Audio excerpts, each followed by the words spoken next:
اچھا، اور اس کے باوجود حج کرنے میں اس کے کاروبار پر کوئی اثر نہیں آئے گا، تو ایسی صورت میں تو حج کرے۔ ایک ہے کہ اس کی آمدن کے ذرائع محدود ہیں اور حج کرنے سے اس کے قرض کی ادائیگی مشکل ہو جائے گی، تو اس صورت میں وہ پہلے قرض ادا کرے بعد میں حج کرے۔ ہاں، پہلے مسئلے میں یہ بات ضرور ہے کہ اگر قرض کی ادائیگی کے اسباب دستیاب ہیں اور پھر حج پر جائے تو اس طرح نہیں چاہیے، اسے حکم ہے کہ حقوق العباد سے حتی الامکان بری الذمہ ہو کر جائے، جس کے ادا کرنا ہے لازم اس کی ذمہ، اور وعدہ بھی پورا ہو چکا ہے تو وہ تو ضرور پہلے ادا کرے نا، اور جس کا وعدہ ابھی پورا نہیں ہوا اور اسباب اس کے پاس دستیاب ہیں تو اس کے بارے ہے کہ وہ پھر پہلے جا سکتا ہے اگر وسعت ہے تو۔ بیوی کے پاس سونا اور پیسے ہوں تو کیا وہ اکیلی حج پر جا سکتی ہے؟ تحقیق یہ ہے کہ شوہر یا محرم کے بغیر، تحقیق یہ ہے کہ عورت کا سفر کرنا محرم یا شوہر کے بغیر جائز نہیں۔ سفر سے مراد شرعی سفر ہے۔ اگر سفر بعض علماء 96 کلومیٹر کہتے ہیں، میں 92 کلومیٹر کہتا ہوں، 92 کلومیٹر سے کم کی مسافت ہے، تو اس کے بارے میں اصل مسئلہ یہ ہے کہ عورت کو محرم کے بغیر سفر کرنا درست نہیں، محرم یا شوہر کے بغیر۔ تو اگرچہ اس کے پاس سونا ہے، چاندی ہے، مال دولت ہے، اس پر حج فرض ہے، لیکن عورت پر حج فرض کب ہوگا؟ جب اس کے لیے محرم دستیاب ہو، یہ شرط ہے۔ جس طرح عورت صحت مند ہے لیکن اگر اسے عارضہ موجود ہے، ماہانہ عارضہ، تو نماز تو اس پر فرض نہیں نا، کیونکہ نماز کی فرض ہونے کے لیے شرط تھا کہ وہ پاک ہو، عارضے سے خالی ہو۔ اسی طرح عورت پر حج فرض ہونے کے لیے شرط ہے کہ اس کے لیے محرم دستیاب ہو اگر شرعی سفر ہے تو۔ صاحب استطاعت ہونے کے باوجود عمروں کی کثرت اور حج پر نہ جائے تو اس کے بارے میں کیا حکم ہے؟ صاحب استطاعت ہونے کے باوجود جو حج نہ کرے وہ گناہ گار ہے، اور صرف عمروں کی کثرت اسے عند اللہ بری الذمہ نہیں کرے گی، بلکہ اس پر وبال کا اضافہ اس طرح بنتا ہے۔ ہاں، فرض حج کر لے، اس کے بعد چونکہ حج میں حجی کہلانا آسان ہے، بڑے مشقت کا کام ہے، تو اگر وہ بعد میں عمروں کی کثرت کرے اور حج کبھی کر لیا تو اس کا کوئی حرج نہیں، لیکن اگر فرض حج ہی ادا نہیں کیا تو صرف عمروں پر رہے اور ہے بھی صاحب یسار فراخی والا تو یہ گناہ گار ہوگا، یہ درست نہیں۔ احرام کی حالت میں خوشبو لگانا یا خوشبو والا صابن لگانا کیسے ہے؟ احرام کے ممنوعات میں سے ہے، احرام میں جو کام منع ان میں سے ہے خوشبو کا استعمال۔ تو احرام کی حالت میں خوشبو لگائے تو اس سے کسی ایک عضو کے اکثر حصے پر لگ جائے، خواہ ہونٹوں پر ہی لگ جائے، ہاتھ پر لگ جائے، کسی ایک عضو کے اکثر حصے پر لگ جائے تو دم فوراً واجب ہو جاتا ہے، جبکہ باقی معاملات میں بسا اوقات یہ ہے کہ کچھ وقت اس پر گزارنا، احرام کی خلاف ورزی میں گزارنا لازم ہوگا، لیکن خوشبو لگانے کے مسئلے میں فوراً دم واجب ہو جاتا ہے۔ دم واجب ہونے کا مطلب یہ ہے کہ جرمانے کے طور پر ایک بکری حد حرم میں ذبح کرنی لازم ہوتی ہے، اور وہ نہ خود کھائے نہ ہی اس کے اغنیاء ساتھیوں میں سے کوئی کھائے، غربا کھائیں تو ان کو اجازت ہے۔ ذہن میں ایک بات آتی ہے کہ خوشبو لگانا تو ایک اچھا کام ہے، تو یہ منع کیوں ہے خوشبو لگانا یہ حج کے موقع پر؟ اللہ رب العالمین کی منشا یہ ہے کہ انسان حج کے موقع پر سادگی اپنائے، اور خوشبو لگانے میں ایک وہ سہولت اور آرام کا پہلو واضح ہوتا ہے۔ تو ہماری نظر میں تو یہ ہے کہ خوشبو لگانا پسند ہے کیونکہ نبی پاک کو پسند تھا، تو جب حضور علیہ الصلوۃ والسلام نے حج کے موقع پر خوشبو سے منع کر دیا تو منع ہے۔ ہم عشق کے بندے ہیں، کیوں بات بڑھائیے؟ خوشبودار صابن یا شیمپو کا مسئلہ یہ بڑا ہی اس میں ابتلا ہے۔ بعض علماء اس مسئلے میں رخصت دیتے ہیں، عوام کے لیے ان کے فتوے پر عمل بھی جائز ہے۔ بظاہر کسی آیت حدیث میں یہ تو نہیں نا کہ ضرور مفتی لطف اللہ کا فتویٰ مانو، لیکن ظاہر جب مجھ سے یہ سوال کیا گیا ہے مجھ پر لازم ہے کہ علم علماء کی گردن میں امانت ہے، علماء کی ذمہ ہے کہ کسی کی پسند یا ناپسند دیکھے بغیر جو اپنی تحقیق ہے وہ دیانتداری سے بتائیں۔ خوشبو دار صابن یا خوشبو والا شیمپو بھی حالت احرام میں لگانا منع ہے، یہ بحر شریعت میں بھی منع لکھا ہے انہوں نے، اور پرانی کتابوں میں بھی اس کا منع ہونا میری نظر میں راجح ہے، واللہ اعلم۔ عمرے اور حج کا احرام کھولنے میں سلا ہوا لباس پہلے پہننا اور بال بعد میں کٹوانا، اس کے بارے میں کیا ہوگا؟ حج میں تو جب حاجی 10 ذی الحجہ کو جمرے کی رمی کر لیتا ہے، اس کے بعد قربانی اگر اس پر ہے قربانی کرتا ہے، قربانی کے بعد 10 مقرر یا قربانی کے بعد اس پر حلق کرانا اس کے لیے درست ہے، سر مڈا سکتا ہے، اور سر مڈانے کے بعد یا عورت ہے تو بال کٹائے گی کچھ، اس کے بعد اس کے لیے سلا و لباس پہننا جائز ہے حاجی کے لیے۔ لیکن یہ بھی آپ نے دیکھا کہ سر کے بال کٹانے کے بعد عمرے میں جب عمرے کے کام پورے کر لیے تو اسے حکم یہ تھا کہ سر کے بال کٹانے کے بعد احرام کھولنے سے پہلے کام پورے کر لیے، سر کے بال پہلے مڈائے، اس کے بعد احرام کھولے۔ اب یہ بات جو آپ نے سوال کیا کہ سلا و لباس پہلے پہن لے اور بال بعد میں کٹائے، عمرہ ہو یا حج ہو، تو اس مسئلے میں تھوڑی سی تفصیل ہے۔ تفصیل یہ ہے کہ اگر یہ وقفہ جو احرام کھولنے سے کیونکہ سر کے بال منڈائے گا تو احرام کھولے گا نا، سر کے بال منڈانے سے پہلے کتنی دیر تک اس نے سلا و لباس پہنا، اگر 1 دن یا 1 رات، مراد اس سے پیریڈ ٹائم ہے، اگرچہ دوپہر سے لے کر آدھی رات تک ہو، 1 دن یا 1 رات کی مقدار اس نے سلا و لباس پہنے رکھا، اس کے بعد حلق کرایا تو اس پر دم جرمانہ واجب ہوگا۔ اور اگر ایسے تھوڑی مدت، آدھا گھنٹہ، 2 گھنٹے، 3 گھنٹے، تو اس سے صدقہ خیرات دینا ہوگا، دم واجب نہیں۔ اچھا، خوشبو والا صابن لگانا یا خوشبو والا شیمپو لگانا یا خوشبو لگانا یہ تو منع ہے، تو کیا حالت احرام میں خوشبو والی کوئی چیز کھا سکتا ہے انسان جس سے؟ جو چیز خوشبودار کھائی جائے وہ 2 طرح ہے، یا پکی ہوئی آگ پر یا آگ پر پکی نہیں۔ جو آگ پر پکی نہیں اور خوشبودار ہے تو اس کے کھانے سے تو دم واجب ہو جائے گا، کیونکہ وہ اندر سے خوشبودار ہو جائے گا، دم واجب۔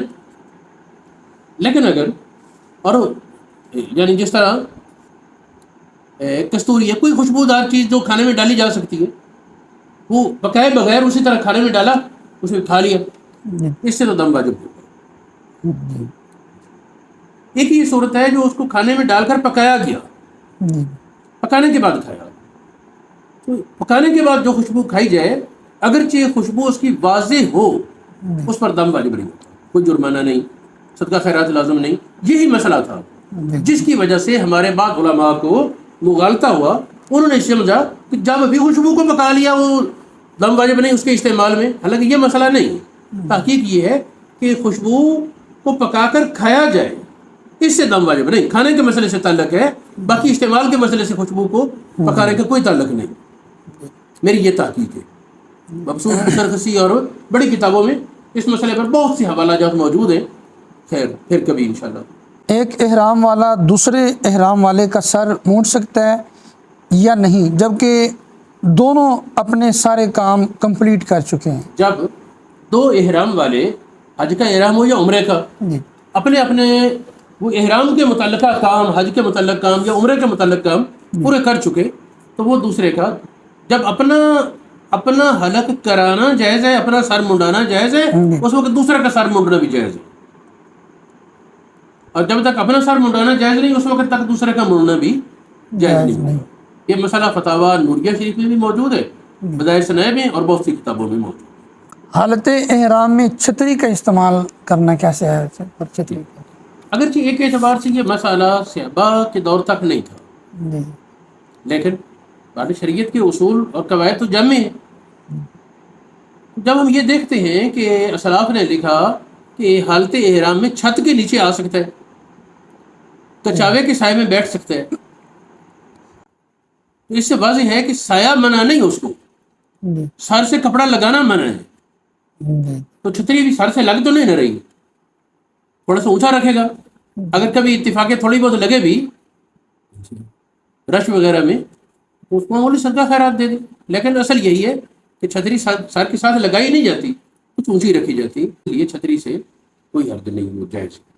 اگر آپ کو ہمارے سوالات اچھے لگ رہے ہیں، جوابات آپ کو پسند آ رہے ہیں، تو آپ اس چینل کو لازماً سبسکرائب کریں، کیونکہ فیوچر میں آپ کو اس طرح کے بہت سارا نالج ملے گا، بہت سارے آپ کے علم میں اضافہ ہوگا، اور اس میں بہت سارا آپ کا فائدہ ہو سکتا ہے۔ آئیے ہم اگلے سوال کی طرف بڑھتے ہیں۔ تو حضور کیا حج کے سفر میں کوئی بندہ اگر حج کی نیت سے گھر سے چلتا ہے اور ساتھ ساتھ وہ کاروبار بھی کرتا ہے تو اس کے بارے میں کیا ہوتا ہے؟ شرعی نقطۂ نظر سے سفر حج میں ساتھ کاروبار کرنا، مال کمانا قطعاً منع نہیں، جائز ہے۔ ہاں، نیت پر ہے، اگر اس کی نیت اصل ہے کاروبار کی اور حج بہانہ ہے تو ظاہر ہے پھر وہ تابع کی حیثیت رہ جائے گا، اور اگر مقصد حج ہے اور ساتھ چلو کاروبار بھی ہو جائے تو پھر یہ بہتر ہے، اس طرح حج کا ثواب بھی اللہ پاک پورا دے گا اور ساتھ مالی منفعت اس کا بھی کوئی قباحت نہیں، کوئی حرج نہیں۔ قرآن پاک کی اور حدیث پاک کے بہت سے دلائل اس پر واضح ہیں۔ حالت احرام میں ٹخنے ننگے کرنے سے مراد کیا ہے؟ مرد کے احرام میں پابندیوں میں یہ بات لازم ہے کہ ٹخنے ننگے ہوں، قدر سے اظہار طے بند جو ہے وہ ٹخنوں سے اوپر ہو، اور جوتا ایسا پہنے جو ٹخنوں کو نہ ڈھانپے، تاکہ کسی کے پاس اگر جوتا نہیں موزے پہنے تو اسے اجازت یوں دی گئی کہ وہ ٹخنوں کے نیچے سے برابر کاٹ لے، جوتا بنا لے۔ اب ٹخنے سے مراد کیا؟ عام طور پر ٹخنوں سے مراد ہوتا ہے وہ ہڈی جو پاؤں کے دائیں بائیں بڑی ہوتی، ابری ہوئی ہڈی، جبکہ حج کے مسئلے میں امام محمد علیہ الرحمہ سے منقول ہے کہ پنڈلی کے سامنے پاؤں کی طرف جو ہڈی ہے نا، پب کی ہڈی جس کو اوپر تھوڑی سی ابری ہوتی ہے، جی آگے انگلیوں والے حصے سے پہلے، یہ ہڈی مراد ہے، یعنی اس کا ننگا ہونا، اور اس کے برابر ظاہر ٹخنے بھی ننگے ہو جائیں گے، جن کو ہم عرفاً ٹخنے بولتے ہیں وہ بھی ننگے ہو جائیں گے، اور یہ جو حصہ ابھرا ہوا ہے سامنے پاؤں کا، انگلیوں کی شروع ہونے سے پہلے جو ہڈی ہے یہ والا حصہ، یہ ننگا ہونا مراد ہے۔ واللہ اعلم۔ احرام باندھے بغیر مکہ شریف کوئی بندہ چلا جائے تو اس کے بارے میں؟ جی، یہاں یہ بات سمجھ لیں، لوگ تین قسم ہیں، ایک ہیں آفاقی، ایک ہیں میقات کی حدود کے اندر رہنے والے، ایک ہے اہل مکہ۔ جو آفاقی ہیں، میقاتوں کی حد سے باہر رہنے والے لوگ، وہ جب مکہ کے ارادے سے آئیں، آفاقی مکہ شہر کے ارادے سے آئیں تو ان پر میقات کی حد سے گزرنا بغیر احرام کے جائز نہیں، ان پر لازم ہے کہ حج کا یا عمرے کا احرام باندھیں پھر گزرے۔ جبکہ جو لوگ میقاتوں کے اندر رہتے ہیں وہ مکہ شریف میں آ سکتے ہیں، اگر انہیں حج عمرے کی طرف توجہ نہیں، مکہ شہر میں کسی کام کے لیے آنا چاہیے، آئیں جائیں، خانہ کعبہ کی زیارت کریں، نماز پڑھیں، اہل مکہ بھی اور میقاتوں کی حدود کے اندر رہنے والے مسلمان بھی۔ ہاں، باہر رہنے والا مسلمان میقات کی حد کے اندر کسی رشتہ دار کو ملنے گیا، کسی کاروبار کے لیے گیا، کسی کام کے لیے گیا، پھر وہاں اس نے کہا کہ میں یہاں مکے کے اتنا قریب آ گیا، چلو میں زیارت بھی کرتا جاؤں، وہ بغیر احرام کے جا سکتے ہیں۔ لیکن اگر پہلے سے نیت ہو، اصل نیت ہو مکہ شریف جانے کی، باقی بہانہ ہو تو اللہ پاک دلوں کے حال جانتا ہے، پھر بہانے کے ساتھ بات نہیں بنے گی۔ حج افراد کسے کہتے ہیں؟ خانہ کعبہ کا حج کیا جائے اور حج میں نیت اکیلے حج کی جائے، نہ حج کے ساتھ عمرے کی نیت کی جائے، اور نہ ہی اس سفر میں اور مکہ معظمہ جائے اور حج سے پہلے عمرہ کرے، یوں بھی نہیں۔ شوال کا چاند نظر آنے کے بعد اگر عمرہ کرے، پھر گھر جائے بغیر، گھر پلٹے بغیر حج بھی کرے تو وہ حج افراد نہیں ہوگا۔ حج افراد تب بنے گا کہ اگر جب میقات سے گزرا صرف حج کا احرام باندھا، حج کرے، ہاں حج کرنے کے بعد اگرچہ عمرہ کر لے وہ حج افراد ہی رہے گا، لیکن حج سے پہلے یا حج کے ساتھ عمرہ نہ ہو۔ ایک بات یاد رہے کہ اہل مکہ کے لیے صرف حج افراد ہے، ان کے لیے تمتع یا قران نہیں۔ بیرونی لوگ جو ہیں آفاقی، ان کے لیے ہے تمتع و قران، لیکن افراد کا مطلب بتا دیا ہے کہ وہ صرف احرام باندھ کر آئے اور شوال کا چاند نظر آنے کے بعد حج سے پہلے عمرہ نہ کرے، حج کا احرام باندھ کر آفاق سے آئے میقات سے اور حج ہی کرے، ہاں حج کے بعد عمرہ کرے تو کرے، پہلے نہ کرے اس سفر میں شوال کے بعد، وہ حج افراد ہے۔ آپ نے ذکر کیا حج تمتع اور حج قران، تو یہ حج تمتع اور حج قران یہ کیا چیز ہے؟ حج قران کا مطلب یہ ہوتا ہے کہ عمرے اور حج دونوں کو ملا کر احرام باندھے۔ جب تلبیہ پڑھے احرام باندھنے کا تو یا اللہ میں عمرہ اور حج دونوں کا ارادہ کرتا ہوں، یہ دونوں میرے لیے آسان فرما اور میری طرف سے قبول کر۔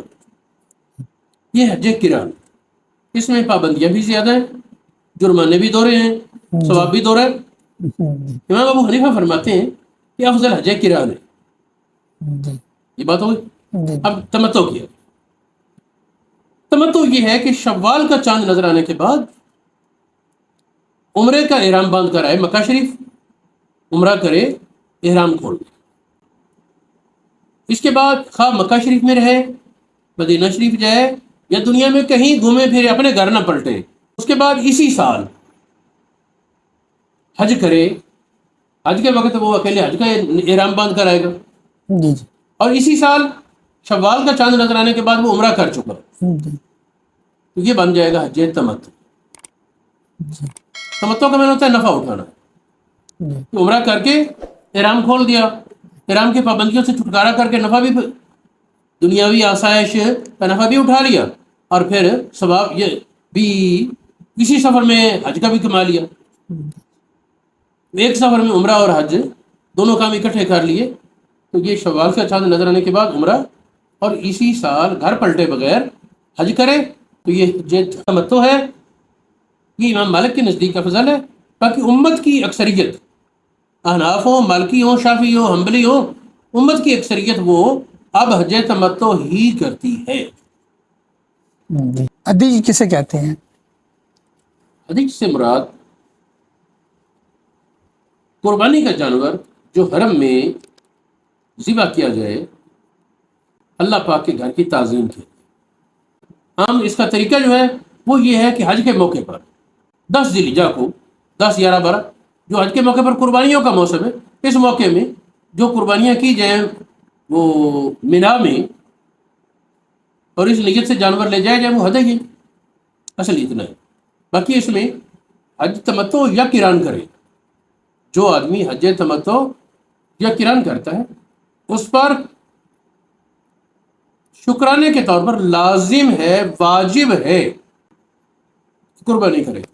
یہ تمتع یا قران کا دم کہلاتا ہے۔ ہاں اگر کوئی غریب آدمی ہے، کوشش کے باوجود وہ قربانی نہیں کر سکتا، تو اس کے لیے شریعت نے رخصت دی کہ حج سے پہلے وہ 3 روزے رکھ لے۔ ہمارے علماء کے نزدیک آخری روزہ 9 ذی الحجہ ہو تو جائز ہے، بہتر ہے 9 سے پہلے پورے کر لے 3 روزے، لیکن 3 روزے وہاں رکھے، اور حج سے فارغ ہونے کے بعد 7 روزے پھر رکھے۔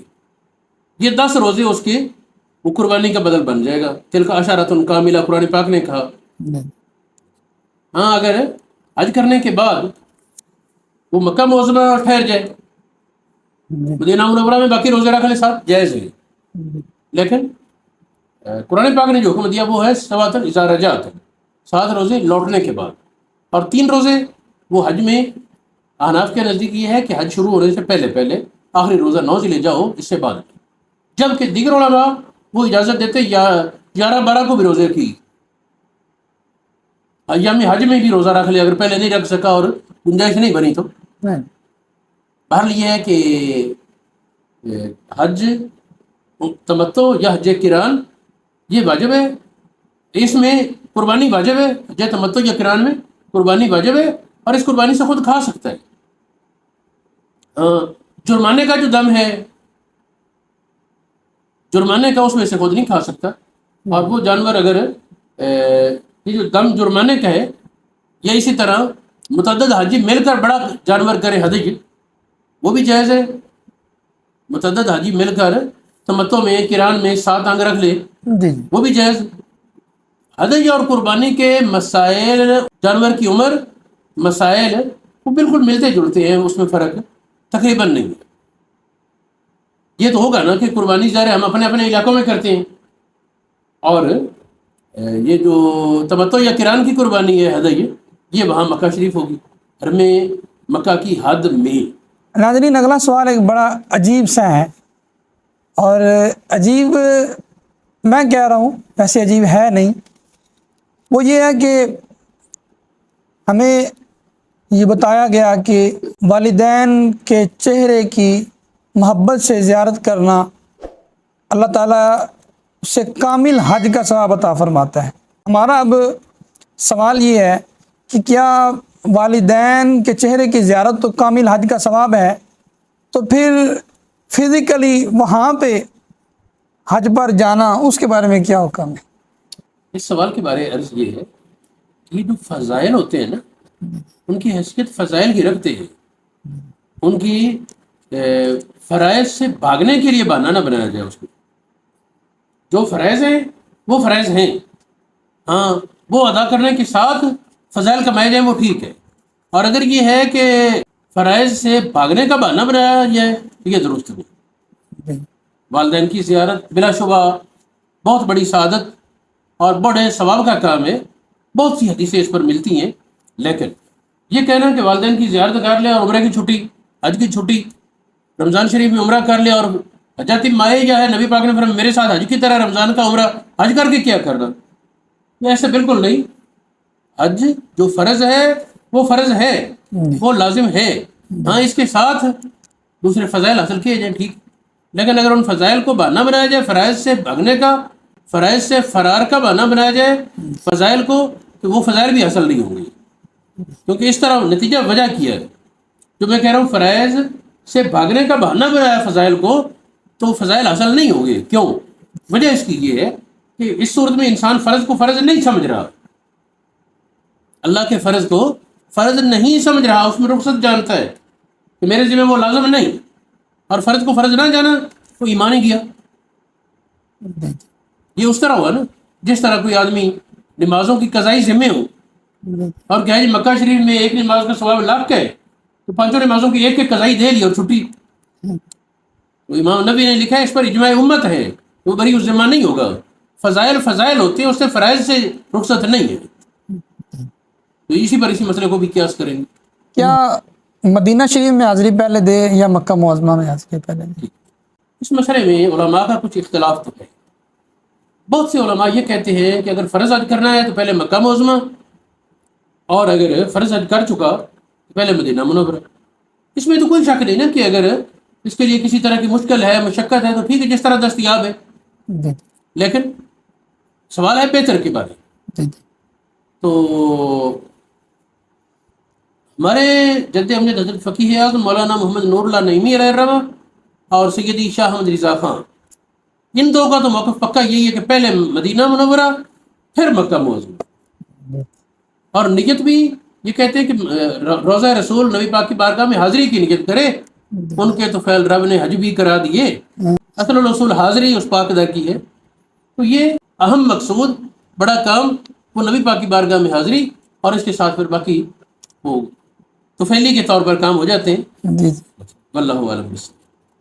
ریاض الجنہ میں رش کی وجہ سے نفل نہ پڑھ سکے تو اس کے بارے میں کیا حکم ہے؟ ریاض الجنہ میں نفل عبادت بڑی سعادت ہے، لیکن میرا موقف یہ ہے کہ جس طرح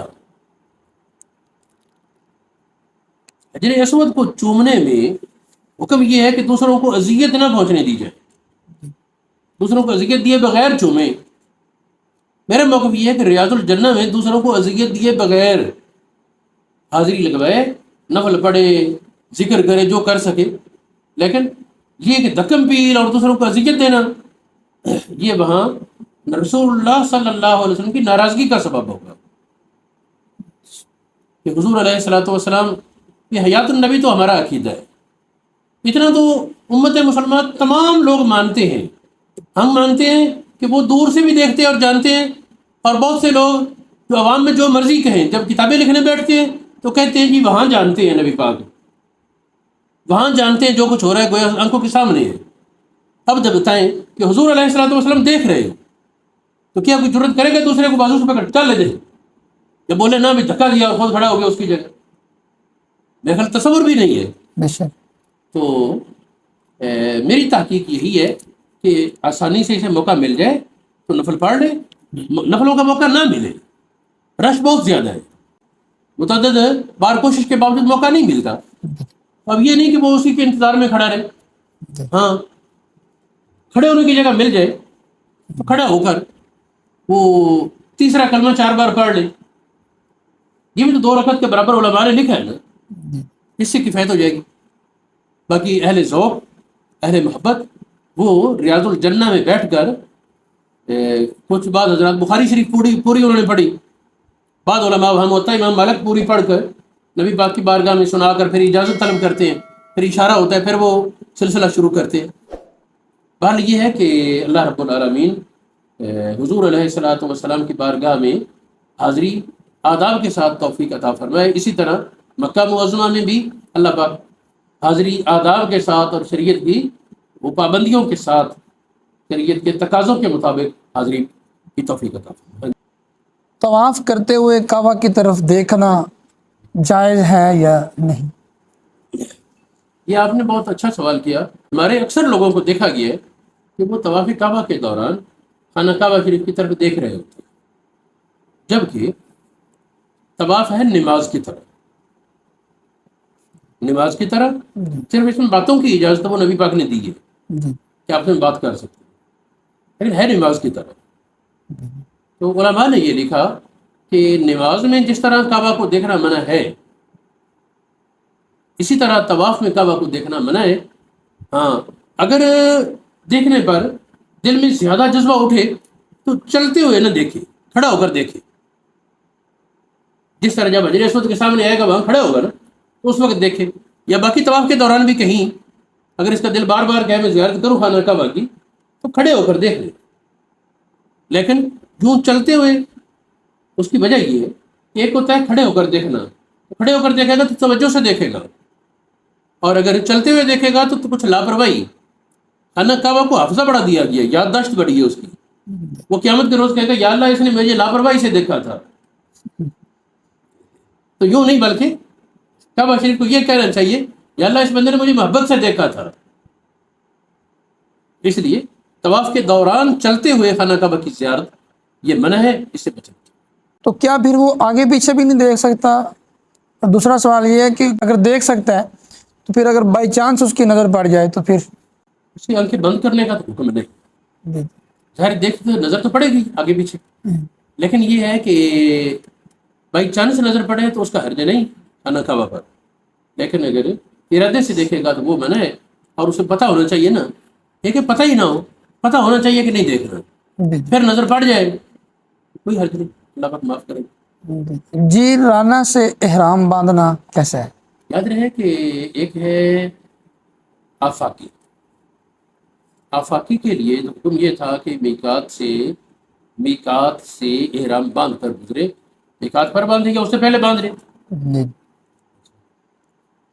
اگر وہاں سے احرام باندھ کر آیا پھر مکہ معظمہ پہنچا, عمرہ کر لیا, حج کر لیا, اس کے بعد دوسرے عمرے کے لیے وہ مسجد تنعیم جائے, عائشہ مسجد عائشہ جس کو کہتے ہیں, یا یہ جیر رانا جہاں حنین والے شہداء کی قبور ہیں اس مقام پر جائے.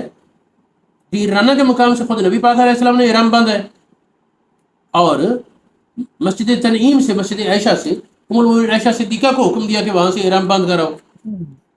یہاں ایک اور مسئلہ ضروری ذہن میں آ گیا. ایک آدمی آفاقی بغیر احرام باندھے مکہ شریف چلا گیا, اب وہ کیا کرے؟ اصل مسئلہ یہ ہے, اسے حکم یہ ہے کہ واپس جائے وہ میقات کی حد پر, وہاں سے احرام باندھ کر دوبارہ آئے. تو اس صورت میں جرمانہ بھی زائل ہو جائے گا اور گناہ بھی معاف ہو جائے گا. ہمارے دور میں اس کی آسان صورت یہ ہوگی کہ وہ مدینہ شریف چلا جائے, طواف تو کر لیا, اس کے بعد مدینہ شریف چلا جائے, پھر جب دوبارہ مکہ شریف آئے اب وہ مدینہ شریف کے میقات سے احرام باندھ کر آئے, اور اس میں نیت یہی کرے کہ پہلے بغیر احرام کے گزر گیا اس کی تلافی ہو جائے, تو وہ تلافی ہو جائے گی اور اس کا گناہ بھی ظاہر ہو جائے گا اور دم بھی ساکت ہو جائے گا. جو آدمی میقاتوں کے باہر سے بغیر احرام باندھے آیا وہ اگر مسجد عائشہ یا مسجد جیرانہ جا کر احرام باندھے گا اس کی تلافی نہیں ہوگی. اس کے لیے وہ اس کے ذمہ آفاقی عمرہ ہے, آفاقی احرام ہے, باہر جائے اس حد پر وہاں سے احرام باندھ کر ہے. اور جو اس کے علاوہ ہے کہ جب مثال کے طور پر مکہ شریف میں آ گیا, عمرہ کر لیا, باہر سے احرام باندھ کر آیا, عمرہ اس کے بعد اب دوسرا عمرہ کرنا, تیسرا, چوتھا, اس میں حرج نہیں, وہ مسجد عائشہ سے کرے, جیرانہ سے کرے, حدود حرم سے باہر کسی بھی جگہ باہر چلا جائے، حد حرم سے باہر جا کر وہاں سے احرام باندھ کر آ جائے، اس کے لیے عمرہ درست۔ مکے والوں کے لیے عمرے میں احرام باندھنے کی جگہ ہے حد حرم سے باہر جا کر احرام باندھنا، اس مسئلے میں وہ مکے والوں سے لاحق ہو گیا ہے۔ اور جو ہے مکہ اور میقات کے اندر رہنے والے لوگ، ان کے لیے عمرے اور حج دونوں میں اپنے گھر سے احرام باندھ لیں۔ اہل مکہ حج کا احرام اپنے گھر سے باندھے، مسجد حرام شریف سے باندھے۔ احرام باندھنے کا مطلب ہے نیت کرنا۔ جی جی میں نے بھی اس طرح کیا تھا، جب حج ادا کیا ہے تو غسل کر لیا، چادریں پہن لی، اور مسجد شریف میں آ کر 2 رکعت یا 4 رکعت جو نماز پڑھی، اس کے بعد سر سے کپڑا ہٹایا، تلبیہ پڑھا۔ یہ مسئلہ نظر بعد میں آیا، اس وقت تو میں نے اپنے آپ میں سوچا تھا کہ مسجد شریف میں ثواب اور بڑھ جائے گا۔ اور یہ ہے کہ یہ یعنی اہل مکہ کا میقات عمرے میں حرم سے باہر جا کر احرام باندھے، اور حج میں اپنے گھر سے مکہ میں جہاں سے مرضی احرام باندھے حج کا۔ جو ہے میقات کے اندر رہنے والے لوگ اور مکہ سے باہر حد حرم سے باہر رہنے والے اور میقات کے اندر رہنے والے لوگ، ان کے لیے میقات، ان کے لیے احرام باندھنے کی جگہ اپنا گھر عمرہ ہو یا حج ہو، وہ اپنے گھر سے احرام باندھے اور چلے جائیں۔ اور جو میقاتوں سے باہر رہتے ہیں ان کے لیے پھر میقات حد ہے اس سے پہلے باندھ لیں، یا میقات کی حد پر آ کر اس کے برابر محاذات میں 2 میقاتوں کے درمیان سے گزرے تو وہاں سے احرام باندھ کر آگے گزرے اس کے بغیر۔ ناظرین، اب جو سوال کرنے جا رہا ہوں یہ انتہائی امپورٹنٹ ہے، بڑا اہم ہے۔ کچھ لوگ اس میں بڑے شبہات پیدا کرتے ہیں، تو ہمارا اہل سنت و جماعت کا جو عقیدہ ہے، جو ہمارے بزرگوں کی تعلیمات ہیں، ہم نے دیکھنا ہے کہ وہ کیا ہیں، اور ہمیں جو شبہات ڈالے جاتے ہیں کیا وہ سچ ہیں یا نہیں۔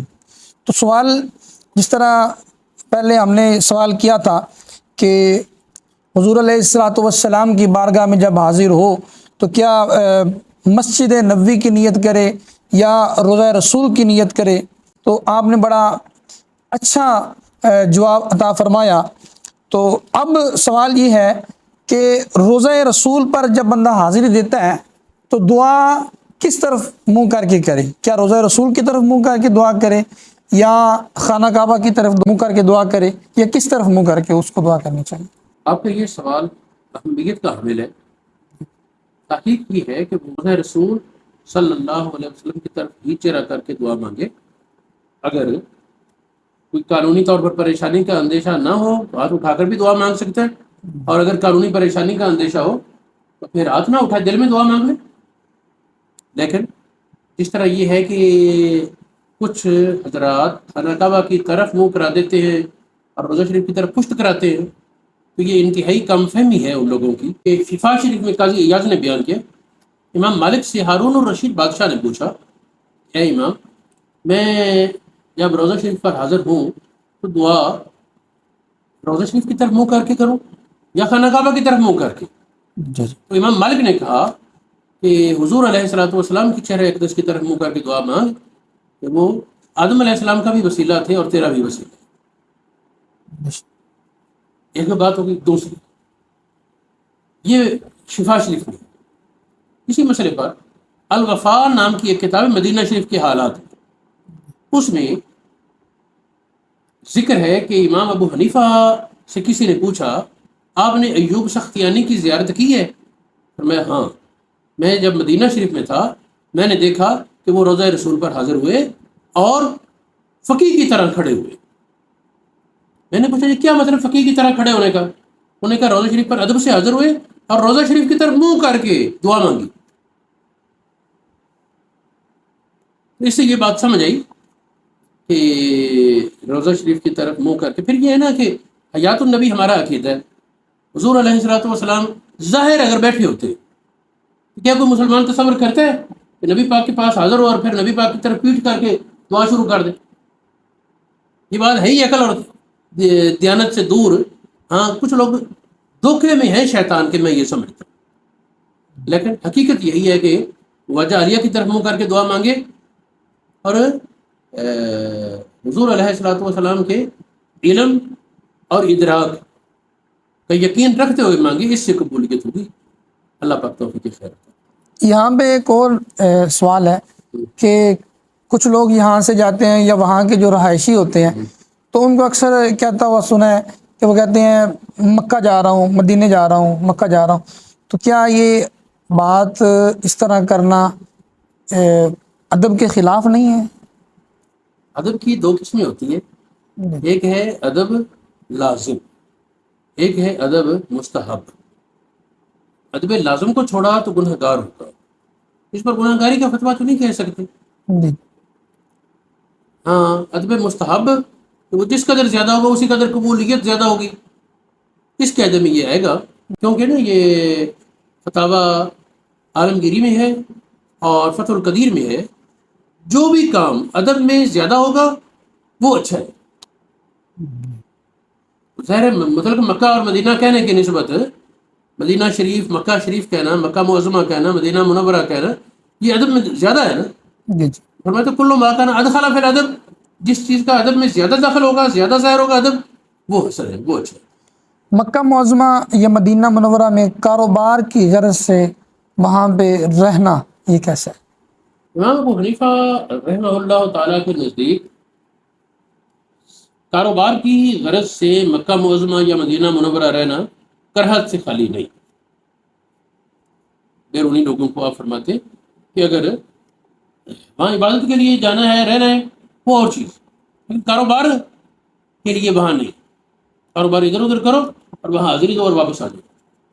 جو لوگ وہاں کے رہائشی ہیں انہیں نہیں کہتے کہ چھوڑ کر آ جاؤ، بیرونیوں کو کہتے ہیں، بیرونیوں کو کہتے ہیں کہ تم کاروبار کے لیے نہ وہاں جاؤ بلکہ ادھر ادھر۔ اس کی وجہ یہ ہے کہ آدمی جس جگہ مسلسل رہائش پذیر ہوتا ہے اس کی عظمت کا ادراک ذہن سے کم ہو جاتا ہے، اس کے ادب میں فرق آ جاتا ہے۔ تو جو بیرونی لوگ ہیں وہ لوگ اگر باہر سے جائیں گے کبھی کبھی تو وہاں مکہ میں گناہ نہیں کریں گے، مکہ معظمہ میں گناہوں سے بچیں گے، اور جن کو عادت ہو جائے گی مسلسل رہنے کی وہ پھر عام زندگی کی طرح وہاں بھی زندگی گزارنا شروع کر دیں گے۔ مجھے یاد آیا کہ میں بصیر پور پہلے حج پر جب گیا پہلی حاضری میں، ہمارے بصیر پور کا ایک آدمی میرا جو کاروبار کے سلسلے میں وہاں رہتا تھا، ہمارے کچھ ساتھی اس کے ہاتھ چومنے لگے، تم بڑا خوش قسمت ہو مکہ میں رہتے ہو، رو پڑا۔ اس نے کہا کاش میں مکہ میں نہ آتا، کاروبار کے لیے میں مکہ میں نہ آتا۔ ہم نے پوچھا تمہیں کیا ہو گیا اتنا رو رہا ہے؟ اس نے کہا کہ وہ جو آوارہ گردی ہماری عام زندگی میں بصیر پور میں تھی، گناہ زندگی کے حصہ ایک بن جاتے ہیں۔ پہلے مکہ معظمہ میں جب آیا تو کئی دنوں تک مکہ کی عظمت اور اللہ پاک کی ادب کی وجہ سے گناہوں سے بچا رہا، اور جب کاروبار میں ڈوب گیا پھر وہ سارے کام شروع ہو گئے، کیا جھوٹ بولنا اور کیا فسق و فجور کے کام، اور یہاں تو ایک گناہ پر بھی لاکھ کا وبال ہے۔ ایک بات اور یاد رہے کہ مدینہ منورہ میں اگرچہ عام اصول یہ ہے کہ ایک گناہ پر وہ گناہ کا اضافہ نہیں، نیکی پر اضافہ ہے، مدینہ میں گناہ پر اضافہ نہیں، گناہ ایک کا ایک ہی رہتا ہے مدینہ منورہ میں، لیکن اس کے باوجود وہ گناہ جو ادب کے خلاف والا ہو، بے ادبی پر مشتمل ہو، اس کا وبال شاید مکہ معظمہ سے بڑھ جاتا ہے مدینہ منورہ میں۔ اس پر شفا شریف میں اور بہت سی اور کتابوں میں بہت سارے حوالہ جات آتے ہیں، تفصیل کا وقت نہیں۔ آخری سوال یہ ہے کہ جنت البقیع اور احد شریف میں حاضری کے آداب ارشاد فرما دیں۔ اپنی اقامت گاہ سے جب چلے، حاضری کی نیت سے چلے۔ میری نظر میں بہتر یہ ہے کہ یا عشاء کی نماز کے بعد حاضری رکھیں اور یا فجر کے بعد، تاکہ فرض نماز وہ مسجد شریف میں جماعت سے ادا کر سکے۔ ہاں ظہر کے بعد وہاں رواج یہ ہے کہ ظہر شروع وقت میں ہوتی ہے، اور عصر بھی وہ فقہ حنبلی وغیرہ کے مطابق وقت ہو جاتا ہے، اسی وقت پڑھ لیتے ہیں، لیکن ہمارے احناف کا تو وہاں وقت نہیں نہ ہوگا۔ اگر ان کے ساتھ شامل ہوگا بھی تو نفلوں کی نیت سے ہوگا نا۔ حنفی نے تو نماز اپنی اثر ہونے کے بعد پڑھنی ہے، اور ظہر اثر کی جب جماعت ہو جائے اس کے بعد جائے گا۔ تو ایک تو یہ ہے کہ وہاں رستے میں اسے دیر بھی لگ سکتی، مگر کی نماز تک نہ پہنچے، جماعت رہ جائے گی۔ اگرچہ مسافر پر جماعت سے ملنا لازم نہیں، لیکن وہاں تو حصول برکت کے لیے جانا ہے، حصول ثواب کے لیے جانا ہے، ثواب کمانے کا موقع ہے۔ جتنی زیادہ تعداد ہوگی نمازیوں کی اتنا زیادہ ثواب ہوتا ہے، اور پھر عوام الناس چونکہ عقیدہ بھی نہیں جانتے اپنے ائمہ کا، تو ان کے لیے میرا موقف یہ وہ جماعت سے نماز پڑھے، اور جو عقیدہ کسی خاص امام کا جانتا ہے کہ وہ گستاخی کا عقیدہ رکھتا ہے تو اس کی اقتداء سے بچنا بہرحال لازم ہوگا۔ اگر کبھی مجبوری بانی جائے تو پھر نفلوں کی نیت سے پڑھ لے اور بعد میں فرض اپنے الگ پڑھے۔ میں اس وقت بات یہ کہنا چاہتا ہوں کہ یا تو یہ ہے کہ عشاء کے بعد یا پھر فجر کی نماز کے بعد۔ دوسری بات یہ ہے کہ طہارت حاضری ہونی چاہیے۔ تیسری بات، اس بات پر میں خاص طور پر توجہ دلاؤں گا کہ چونکہ بہت سی قبور مرور زمانہ سے منہدم ہوئی، بہت سی قبور بعض اشقیاء کے ہاتھوں بلڈوز کی گئیں اور قبروں کے نشان مٹائے گئے، تو میرا موقف یہ ہے کہ ان حدود میں جنت البقیع کے اندر، جنت المالا کے اندر، احد شریف کی مزارات میں، اسی طرح کیا اس کا نام ہے حنین شریف میں، یا کہیں بھی جہاں کافی حضرات کے مزارات ہیں، قبریں ہیں، تو وہاں اس بات کا بڑا ہی اندیشہ موجود ہوتا ہے کہ کسی قبر کے اوپر پاؤں آ جائے۔ جنت البقیع میں تو ایک رڈا میدان ہے، کھلا میدان، خاص جگہ بس اینٹ سی رکھی ہوئی ہے اور اس کے ساتھ کانا سے لگا ہوا نشانی جو یہ فلاں کی قبر کی جگہ۔ اب اس پہ کیا پتا کہ وہ نشانی یہاں ہے کہ ادھر ادھر ہوگی، پہلی بات۔ دوسری بات یہ ہے کہ اگر اسی جگہ ہو بھی قبر تو بھی قبروں کے درمیان ساری قبروں کے نشان نہیں نہ محفوظ۔ جنت البقیع میں 10,000 صحابہ مدفون ہیں، اہل بیت اطہار اور اولیاء کاملین لاکھوں کی تعداد میں موجود ہیں، سب کے نشانات تو محفوظ ہیں ہی نہیں، جن کی ہیں بہت تھوڑی تعداد ہے۔ اب تصور کیا جائے اگر تمہارا قدم رسول اللہ صلی اللہ علیہ وسلم کے اہل بیت میں سے کسی کی قبر کے اوپر آ جائے، امہات المومنین کی قبروں میں سے کسی کے اوپر آ جائے، یا کسی صحابی ہی کی قبر کے اوپر آ جائے، یار ہم لوگ تو وہ ہیں جو اولیاء اللہ کے ہاتھ پاؤں چومنا سعادت سمجھتے ہیں، اور جہان بھر کے اولیاء اکٹھے ہو جائیں تو ایک ادنا صحابی سے مراد ہے جس نے ایک بار زیارت کی، سب سے کم درجے والا صحابی، اس کے مقام کو نہیں پہنچتے سارے اولیاء مل کر۔ ہم اللہ کے ولیوں کے تو ہاتھ پاؤں چومیں اور رسول اللہ کے صحابہ کی قبروں کے اوپر پاؤں رکھیں، یہ یقیناً ادب کے خلاف ہے۔ جہاں امکان ہے، ممکن ہے کہ قبر کے اوپر پاؤں آ جائے تو وہاں بچنا چاہیے۔ میرا موقف یہی ہے کہ قبرستان کے باہر کھڑے ہو کر دعا مانگے۔ ہاں، تدفین کے لیے کسی کو اندر جانا ہے وہ جائے، کسی میت کے ساتھ تدفین کے لیے جانا ہے یا قبر وغیرہ کی اصلاح مرمت کے لیے جانا وہ اور چیز ہے، اور جو ہے کہ قبروں پر حاضری کے لیے جانا ہے تو اس میں میرا موقف یہ ہے کہ باہر کھڑے ہو کر حاضری دے، فاتحہ شریف پڑھے، سورہ یاسین پڑھے، جو قرآن پاک یاد ہے وہ پڑھے اور دعا مانگے۔ ایک بات یہاں اور اس گفتگو کے موقع سے فائدہ اٹھاتے ہوئے میں کہتا ہوں کہ مدینہ شریف میں حضرت امیر حمزہ رضی اللہ تعالیٰ عنہ کی قبر وہ بڑی ہی فیض رساں ہے۔ وہاں مدینہ منورہ میں کوئی کتب جائے، غوث جائے، کوئی اللہ کا ولی جائے، وہاں تصرف نہیں چلتا کسی کا، وہاں تصرف نہیں چلتا، وہاں وہ عام لوگوں جیسے ہو جاتے ہیں سارے ہی۔ لیکن امیر حمزہ کی قبر سے فیض جاری ہے، لگتا ہے کہ نبی پاک کی طرف سے ان کی ڈیوٹی لگائی گئی ہے۔ سورج کے قریب تارے نہیں نہ چمکتے، وہ تو سورجوں کا سورج ہے، تو وہاں عام اصول یہ ہے کہ کوئی ولی، کوئی کتب، کوئی غوث جو مرضی آ جائے، وہاں بالکل بلا جیسے عام آدمی ہے، کیفیات بھی بعض اوقات سلب ہو جاتی ہیں، یہ احساس ختم ہو جاتے ہیں۔ لیکن یہ ایک اصول لکھا ہے علماء نے کہ مدینہ شریف میں کوئی بھی حاجت مراد ہے، کسی طرح کی کوئی پریشانی ہے، وہ امیر حمزہ کے مزار پر حاضری دیں، وہاں سے سفارش کریں، اس کے بعد روضہ رسول پر حاضری دی جائے، اللہ پاک وہ حاجت مراد پوری کر دے۔ میں نے اس کا تجربہ بھی کیا ہے۔ اللہ رب العالمین وہ چیز مانگنے کی توفیق عطا فرمائے جو ہمیں دنیا اور آخرت میں نافع۔ تو کیسا لگا آپ کو آج کا یہ چیپٹر؟ اگر پسند آئے تو اس کو اپنے دوستوں کے ساتھ، احباب کے ساتھ شیئر ضرور کریں، اور اگر آپ کے مائنڈ میں، آپ کے ذہن میں کچھ سوالات آ رہے ہیں تو آپ کمنٹ میں پوچھ سکتے ہیں، انشاءاللہ آپ کو اس کے جوابات تفصیل سے دیے جائیں گے، اور اس کا انشاءاللہ اس کا ذکر بھی کیا جائے گا، جس کا سوال ہوگا اس کا نام بھی اس سیشن میں لیا جائے گا۔ تھینک یو، اللہ حافظ۔